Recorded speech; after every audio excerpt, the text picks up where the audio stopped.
Hello friend, welcome to my channel Varsha Vandana blog को आपण मानक स्वागत करुछि मो वंदना। सांग माने आज एक नवा वीडियो नहीं आछि आपण मानक पई। चलंतु स्टार्ट करबा आजिरो वीडियोटी। आज हेउछि श्रीमंदिर रे महालक्ष्मी को द्वितीय ओषा। सबुठी सब जगह रे ओडिसा रो पुलपुली रे आरंभ हुए, पालित भी होता है। आश्विन कृष्ण अष्टमी तिथि रे श्रीमंदिर व्रत को महालक्ष्मी ठाकुराणी पालन करिथांती। एही दिन ठाकुर मानकर सकाळ धूप समाप्ति हेबा परे से देवी जगन्नाथ महाप्रभु श्री अंगरु आज्ञामाଳ पाई सात पाहाच द्वार ठारे थिबा पालिकी रे बसी महालक्ष्मी को मंदिर को विजे होई सेठारे पड़िथिबा एक खट उपर अधिष्ठित हेबा परे महाजन सेवक मांकर माजणा परे कर्पूर लागि होइथाए। जैनिक पूजा पंडा सेवक श्रीदेवी को लक्ष्मी व्रत कथा शुणी थांती। परे भोग वंदना होता है। भितर मध्याह्न धूप उठिबा परे श्रीदेवी रत्न सिंहासन को विजे करिथांती। द्वितीय बाहन और द्वितीय ओषा।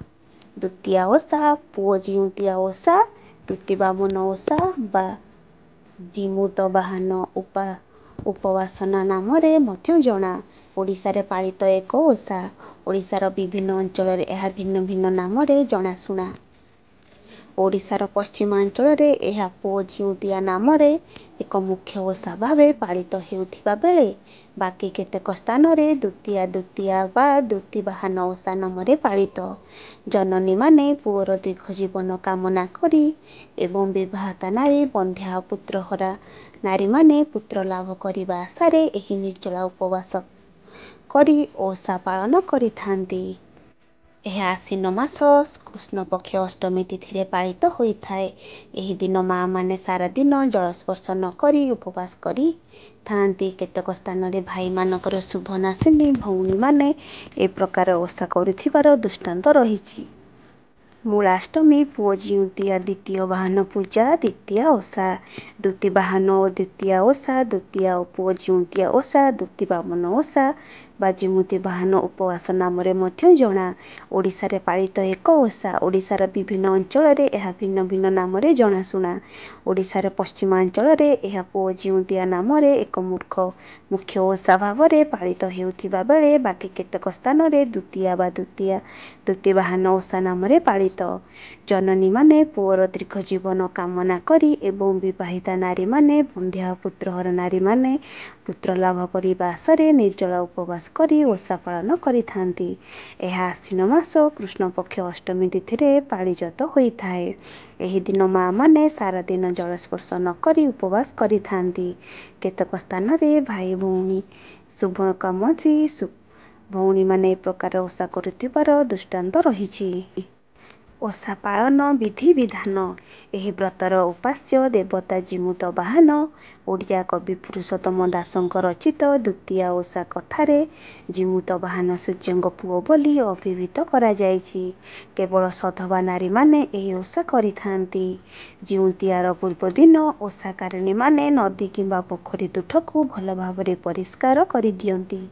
108 ଅକ୍ଷତ ଅରୁଆ ଚାଉଳ, 108 ଧୂପ, ନାନା ପ୍ରକାରର ଫୁଲ, ଆଖୁ କଦଳୀ, କନ୍ଧମୂଳ ନଡ଼ିଆ, ଗଜାମୁଗ, ବଡ଼ ଚଣା, ସୋଲା, ନାରଙ୍ଗ, ପାନ, କାକୁଡ଼ି, କମଳା, ଜହ୍ନି, କଖାରୁ ଆଦି 21 ପ୍ରକାରର ଫଳ ଓ ପରିବା ଆଣିଥାନ୍ତି।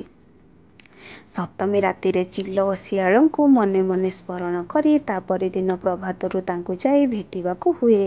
ସ୍ନାନ ଶେଷ କରି ସେ ଦିନ ଯାକ ନିର୍ଜଳା ଉପବାସ କରିବାକୁ ପଡ଼େ। ସନ୍ଧ୍ୟା ସମୟରେ ପୂଜା ସ୍ଥାନକୁ ପବିତ୍ର କରି ସେଠାରେ ଗୋଟିଏ କୋଠି ତିଆରି କରାଯାଏ। ଚାରିପାଖରୁ ମାଟି ଗୋଳି ନେଇ ମଝିଟିକୁ ଛାଡ଼ି ଦିଆଯାଏ। ସତେ ଯେମିତି ଚାରିପାଖେ ପାଣି ରହିଲେ ମଝି ଅଂଶ ଗୋଟିଏ ଦୀପ ପରି ଜଣାଯିବ। ଏହି କୋଠି ଅତି କମରେ 2 ହାତ ଲମ୍ବା ହେବା ଦରକାର। ତା ମଝିରେ ତୁଳସୀ ଗଛ ଲଗାଯାଏ ଏବଂ କଦଳୀ ଗଛ ପୋତାଯାଏ। ଖୋଳାଯାଇ ଏକ ବିଲ ତିଆରି କରି ତହିଁରେ ବାଲି ଦେଇ ବେଦୀ ନିର୍ମାଣ ହୋଇଥାଏ। ବେଦୀର ପୂର୍ବ ପାଖରେ ସୂର୍ଯ୍ୟ ଓ ପଶ୍ଚିମ ପାଖରେ ଏକ କଦଳୀ ଗଛକୁ ଜିମୁତ ବାହନଙ୍କ ପ୍ରତୀକ ରୂପେ ପୂଜା କରାଯାଏ। ଲେଉଟିଆ ଶାଗ ବ୍ୟତୀତ ଅନ୍ୟାନ୍ୟ ପନିପରିବାକୁ ନେଇ ବ୍ୟଞ୍ଜନ ପ୍ରସ୍ତୁତ କରି କ୍ଷୀରି ପିଠା ଇତ୍ୟାଦି ପ୍ରସ୍ତୁତ କରି ସନ୍ଧ୍ୟାରେ ସ୍ନାନ କରି ଗଙ୍ଗା ମାତାଙ୍କୁ ପୂଜା କରି ରାତିରେ ଦ୍ୱିତୀୟ ବାହନକୁ ଫଳ ଭୋଗ ଦେଇ ଓଷାର ଉପାଖ୍ୟାନ ଶୁଣିଥାନ୍ତି। ଯଦି କେହି ଅପୁତ୍ରିକ ଥାଆନ୍ତି ତାହେଲେ ବାସ ଓ ଜୁଇ ଡାଳ ଆଣି ତାରି ପାଖରେ ପୋତି ରଖନ୍ତି। ବିଭିନ୍ନ ବର୍ଣ୍ଣର ମୁରୁଜ କରି ସୂର୍ଯ୍ୟ ଦେବତାଙ୍କର କାଳ୍ପନିକ ଚିତ୍ର ଆଙ୍କି ଚିଲ ଏବଂ ଶିଆଳକୁ ଉତ୍ତରରେ ରଖି ପଶ୍ଚିମରେ ଦୂତୀବାହନକୁ ସ୍ଥାପନ କରିଥାନ୍ତି। ବ୍ରତ ଧାରଣ କରିଥିବା ନାରୀମାନେ ବାଲିରେ ଚିଲ ଏବଂ ଶିଆଳ ଚିତ୍ର ଆଙ୍କି ଅପମାର୍ଗ କାଠିରେ ଦାନ୍ତ ଘଷିଥାନ୍ତି। ସେଦିନ ସମସ୍ତେ ଶୁକ୍ଳ ବସ୍ତ୍ର ପରିଧାନ କରନ୍ତି। ଏଥିଲାଗି ଯୋଗାଡ଼ କରିଥିବା 21 ପ୍ରକାରର ଫଳ ଓ ପରିବାକୁ ଚାଙ୍ଗୁଡିରେ ଥୋଇ ତା ଉପରେ ଗୋଟେ ନୂଆ ଲୁଗା ପକାଇ ଆସ୍ଥାନ ପାଖରେ ନେଇ ରଖାଯାଏ। ତା ସହିତ କଉଡ଼ି ଚଉରାରେ 80ଟା ଗୁଆ ସେହି କୋଠି ଭିତରେ ପକାଇବାକୁ ହୁଏ। ଏହି ପ୍ରକାର ବିଧିରେ ଓଷା ଶେଷ କରି ଓଷା ଦ୍ରବ୍ୟକୁ ନିଜେ ନ ଖାଇ ରାତି ନ ପାହୁଣୁ ସ୍ନାନ କରି ବିବିଧ ବ୍ୟଞ୍ଜନ ପ୍ରସ୍ତୁତ କରି ସମସ୍ତଙ୍କୁ ବାଣ୍ଟି ଦିଆଯାଏ। ସାଧାରଣତଃ ଅପୃତ୍ତିକ ପୁତ୍ର ଲାଭ ଆଶାରେ ଓଷା ଶେଷରେ ଓଷାରେ ବ୍ୟବହୃତ ପୂଜା ସାମଗ୍ରୀକୁ ଓଷାକାରିଣୀମାନେ ଗିଳିବା ବା ଚୋବାଇବାର ପରମ୍ପରା ରହିଛି। ତା ସହିତ ଧୂପ ଦୀପ ଦେଇ ତାଙ୍କୁ ପୂଜା କରନ୍ତି। ପୂଜା ଶେଷ କରି ସୂର୍ଯ୍ୟଦେବଙ୍କୁ ପ୍ରଣାମ କରି ଏକମୁହାଁ ହୋଇ ଘରକୁ ଲେଉଟି ଆସନ୍ତି। ଓଷାର ପରଦିନ ସେମାନେ ନୂଆ ଲୁଗା ପିନ୍ଧି ଘରେ ପୂର୍ଣ୍ଣ କୁମ୍ଭ ବସାଇ ଗୋଟିଏ ସ୍ଥାନକୁ ଗୋବର ପାଣିରେ ଲିପି ପୋଛି ରନ୍ଧାବଢ଼ା କରିଥିବା ଜିନିଷକୁ ସେଇଠାରେ ଥୋଇ ଦିଅନ୍ତି। କୁମ୍ଭ ଆଗରେ ଦୀପ ଜାଳି ପୂଜାସ୍ଥଳରେ 108 ଚାଉଳ 108 ଦୁବ ସହ ଏକ କଷି କାକୁଡ଼ିକୁ ଶାଳପତ୍ରରେ ବାନ୍ଧି ପୁଅମାନଙ୍କୁ ବନ୍ଦାଇଥାନ୍ତି। ତାକୁ ସେମାନେ ଦୂତୀବାହନକୁ ନୈବେଦ୍ୟ ଦିଅନ୍ତି। ସେହି ସାମଗ୍ରୀକୁ ପୁଅମାନଙ୍କ ଅପାଦ ମସ୍ତିଷ୍କକୁ ଛୁଆଇ ବ୍ରତ ବା ଜିଉଁଟିଆକୁ ସେମାନେ ହାତରେ କବଚ ଭଳି ବାନ୍ଧି ଦେଇଥାନ୍ତି ଓ ବନ୍ଧୁବାନ୍ଧବ ପିଲା ସମସ୍ତଙ୍କୁ ପରସିଥାନ୍ତି। ସନ୍ତାନବତୀ ମା ସନ୍ତାନମାନଙ୍କର ଦୀର୍ଘ ଜୀବନ କାମନା କରି ଏ ପ୍ରକାର ଓଷା କରୁଥିବାରୁ ଏହି ଓଷା ପ୍ରତ୍ୟେକ ଓଡ଼ିଆ ନାରୀ ପ୍ରାଣରେ ଗଭୀର ରେଖାପାତ କରିଥାଏ। କୌଣସି ଲୋକ ବିପଦରୁ ରକ୍ଷା ପାଇଲେ ଲୋକମାନେ କହିଥାନ୍ତି, ସତରେ ମା ତୋର ଦ୍ୱିତୀୟା ପୂଜିଥିଲା, ତେଣୁ ରକ୍ଷା ପାଇଗଲୁ। ପୁତ୍ରବତୀ ମା ପୁତ୍ରର ଚନ୍ଦ୍ରରିଷ୍ଟ ଖଣ୍ଡନ ପାଇଁ ଦ୍ୱିତୀୟା ଓଷା କରିଥାନ୍ତି। ତେଣୁ ଜନ୍ମ ସମୟରେ ଚନ୍ଦ୍ରର ପ୍ରଭାବକୁ ଲାଘବ କରିବା ପାଇଁ ଦ୍ୱିତୀୟା ଚାନ୍ଦ ପୂଜା କରିବା ଯେପରି ଦରକାର ପଡ଼େ, ସେହିପରି ସୂର୍ଯ୍ୟ ଦେବତାଙ୍କୁ ପୂଜା କରିବା ପାଇଁ ଏ ପ୍ରକାର ବିଧିବିଧାନ ଆୟୋଜନ କରାଯାଇଛି। ପୁଅ ଜିଉଁଟିଆ ଓଷା ମଣିଷର ଧର୍ମୀୟ ଅନୁଚିନ୍ତାକୁ ସୁଦୃଢ଼ କରିବା ସହିତ ମାତାପୁତ୍ରର ଅନାବଳି ସ୍ନେହ ମମତାକୁ ରତିମନ୍ତ କରିଥାଏ। ଏହି ଓଷା ପଶ୍ଚିମ ଓଡ଼ିଶାରେ ସର୍ବତ୍ର ପାଳିତ ହୋଇଥାଏ ଏବଂ ଏହି ଦିନଠାରୁ ପାର୍ବଣ ଋତୁର ଶୁଭ ଆରମ୍ଭ ହୋଇଥାଏ। ଚିରଶୁଦ୍ଧି ଧର୍ମୋପାସନା ଓ ଭଗବତ ପ୍ରାପ୍ତି ଦିଗରେ ଏହି ପୁଅ ଜିଉଁଟିଆ ଓଷାର ଉପାଦେୟତା ଅପରିହାର୍ଯ୍ୟ। କିମ୍ବଦନ୍ତୀ ଅନୁସାରେ ଆସନ୍ତୁ ଜାଣିବା। ଆଶ୍ୱିନ କୃଷ୍ଣ ପକ୍ଷ ଅଷ୍ଟମୀକୁ ମୂଳାଷ୍ଟମୀ କୁହାଯାଏ। ଏହି ଦିନ ଓଡ଼ିଶାର ବିଭିନ୍ନ ଅଞ୍ଚଳରେ ଦ୍ୱିତୀୟା ଓଷା ପାଳିତ ହୁଏ।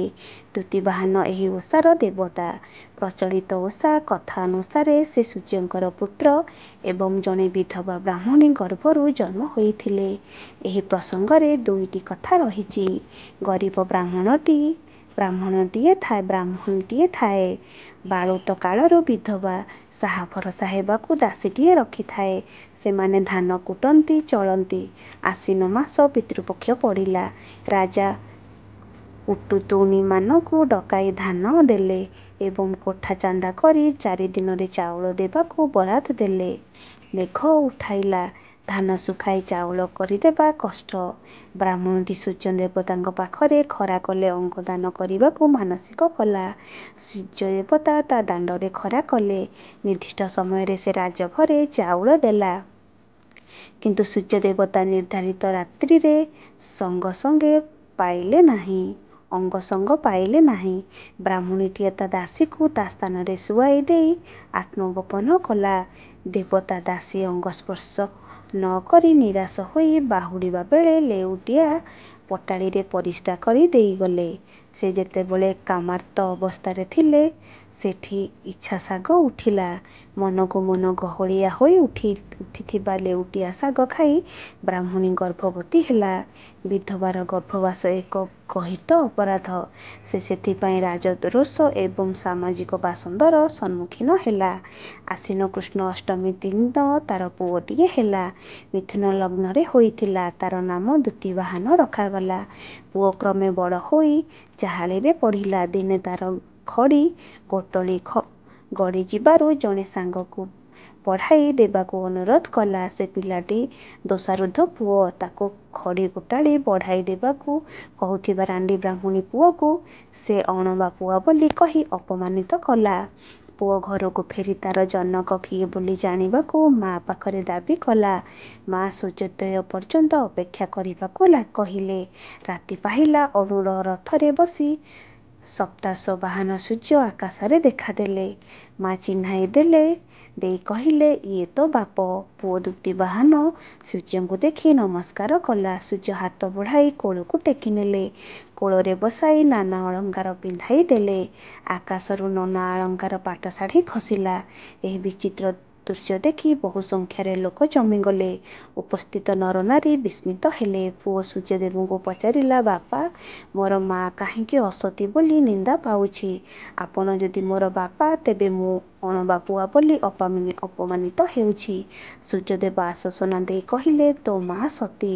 କିଛି ଦିନ ପରେ ତୁ ତୋ ମା ପୃଥିବୀରେ ପୂଜା ପାଇବ। ସେହି ପୂଜା ହେଉଛି ଦ୍ୟୁତିବାହନ ଓଷା।